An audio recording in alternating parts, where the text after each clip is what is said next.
बहुत प्यारे बच्चों हिंदी की कक्षा में आपका हार्दिक स्वागत है। आज हम हिंदी विषय के अंतर्गत एक नया उपविषय लेकर आए हैं, समास। समास शब्द दो शब्दों से मिलकर बना है, सम और आस।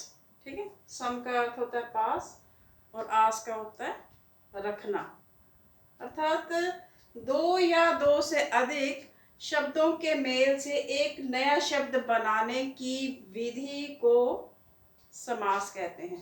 अर्थात जब दो या दो से अधिक शब्द आपस में मिलते हैं तो उसे क्या कहा जाता है? समास। इस विधि को क्या कहते हैं? समास।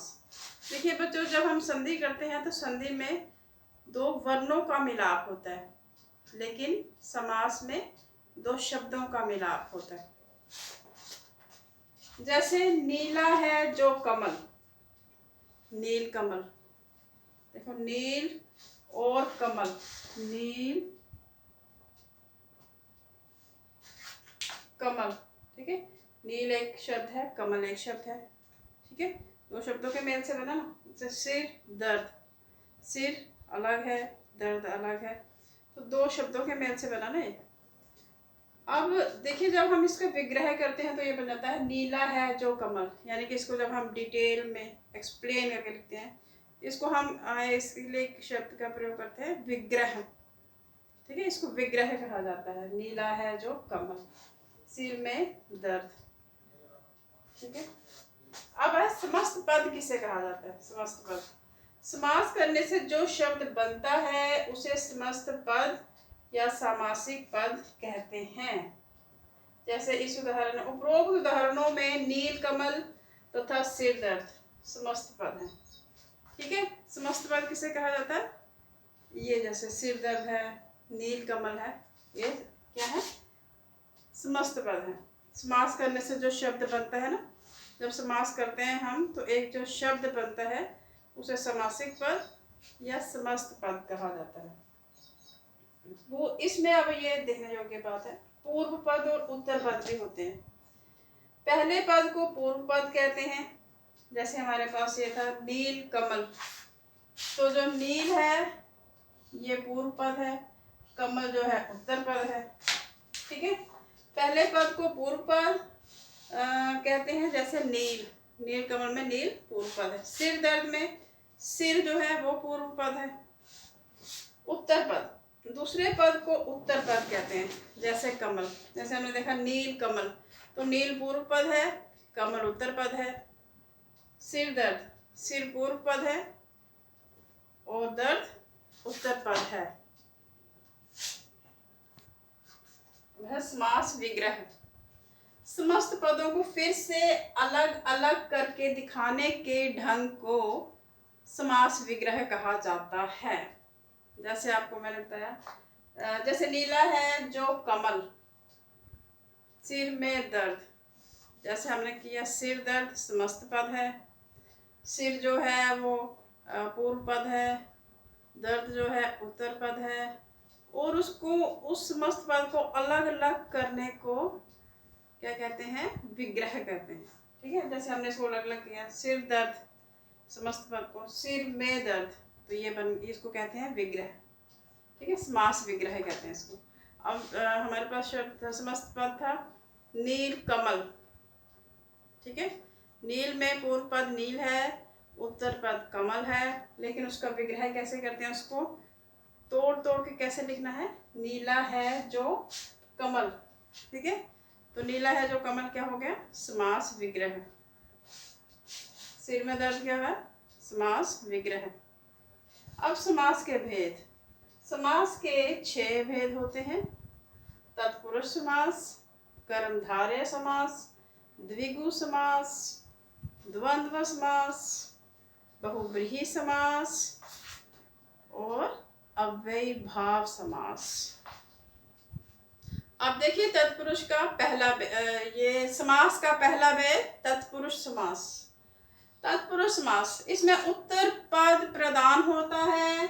इसमें कर्ता और संबोधन को छोड़कर अन्य किसी भी कारक का विभक्ति चिन्ह आता है। ठीक है, इसमें आपने जैसे जब आप छोटे थे, छोटे जूनियर क्लासेस में, प्राइमरी क्लासेस में या 6 to 8 में भी आपने पढ़ा होगा कारक। तो कारक के विभक्ति चिन्ह आपको पता होंगे, जैसे कर्ता ने, कर्म को, करण से। तो इसमें इसको कैसे करना है कि आपको कर्ता और संबोधन को छोड़कर सभी कारक चिन्ह देखने हैं। अगर जैसे फॉर उदाहरण के लिए ग्राम को गत, आपने देखा कि को किस में आता है, को किस में आता है, कर्म में। ठीक है, आपने वो विभक्ति चिन्ह हटाकर समस्त पद जब बनाना है तो विभक्ति चिन्ह हटा देना है।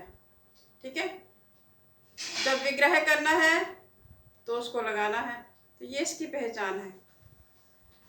आप देखिए कर्म तत्पुरुष, क्योंकि हमने देखा कि कर्ता और संबोधन को छोड़ना है सिर्फ हमने, बाकी सारे जो है तत्पुरुष जब कारक के भेद जो है उन्हीं के आधार पर आप तत्पुरुष के उपभेदों की पहचान करेंगे।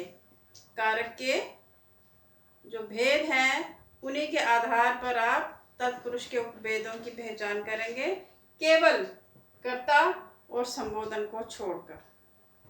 अब जैसे देखिए कर्म तत्पुरुष समस्त पद है ग्रामगत, तो विग्रह क्या होगा, ग्राम को गत। वन गमन, वन को गमन। तो देखिए को किसका विभक्ति चिन्ह होता है, कर्म का। तो यहाँ पे हमने को का लोप कर दिया, यानी कि को हमने नहीं लिखना है जब हमने समस्त पद बनाना है। ग्रामगत, वन को गमन समस्त पद बनाना है, को हटा दिया हमने, उसका लोप कर दिया, हमने लिखा वन गमन। ठीक है, ये समस्त पद है और ये विग्रह है। अगला है कर्म तत्पुरुष, समस्त पद है रस भरा, समास विग्रह है रस से भरा। ठीक है, रस से, करण का क्या होता है, कर्ता ने, कर्म को, करण से, याद है ना, करण का से विभक्ति चिन्ह होता है। तो से हटा दिया तो हमने क्या लिखा, रस भरा। ठीक है, और नेक्स्ट देखिए संप्रदान तत्पुरुष, संप्रदान का क्या विभक्ति चिन्ह होता है, के लिए। तो रसोई घर, रसोई के लिए घर, जब हमने ये बनाया समस्त पद तो के लिए का लोप कर दिया। यहाँ पे है वन, हवन सामग्री है, संप्रदान तत्पुरुष है, हवन सामग्री, इसका समस्त पद है हवन सामग्री और विग्रह है हवन के लिए सामग्री। लेकिन समस्त पद बनाने के लिए हमने के लिए का लोप कर दिया। अब देखिए अपादान तत्पुरुष, अपादान का क्या होता है विभक्ति चिन्ह, से, लेकिन इसमें अलग होने का भाव होता है। जैसे समस्त पद है गुणहीन, तो समास विग्रह हो गया गुण से हीन। ठीक है, गुण से अलग होना जिसमें कोई गुण ना हो। ठीक है, तो ये आपको लग रहा है कि ये इस से अलग है। कर्म तत्पुरुष में से जो है वो माध्यम होता है। जैसे हम बोलेंगे तुलसी कृत, तुलसी द्वारा कृत, तुलसी द्वारा लिखा गया या तुलसी से लिखा गया। ठीक है, यहाँ वहाँ पे करण में माध्यम बन जाता है, लेकिन अपादान में से का अर्थ वहाँ पे अलग होने का बोध होता है वहाँ पे। तो गुणहीन, गुण से हीन, रोग मुक्त, रोग से मुक्त। ठीक है, से इधर हटा दिया, अगर हमने लोप कर दिया इसका तो रोग मुक्त जो है समस्त पद बन जाता है। विग्रह करना हो तो रोग से मुक्त, से विभक्ति चिन्ह आ गया। संबंध तत्पुरुष, संबंध तत्पुरुष में आपको पता है विभक्ति चिन्ह कौन सा होता है, का, के, की। ठीक है ना। गंगा जल समस्त पद है, विग्रह इसका है गंगा का जल। का लोप हो जाता है जब, तो समस्त पद बन जाता है गंगा जल। राजकुमार, राजा का कुमार, का यहाँ पे विभक्ति चिन्ह है, विग्रह करते समय का लगाते हैं, लेकिन समस्त पद बनाते समय, समास बनाते समय हम उसका लोप कर देते हैं। ठीक है, फिर है अधिकरण तत्पुरुष, दानवीर, दानवीर, दान में वीर, अधिकरण में लगता है ना में पर।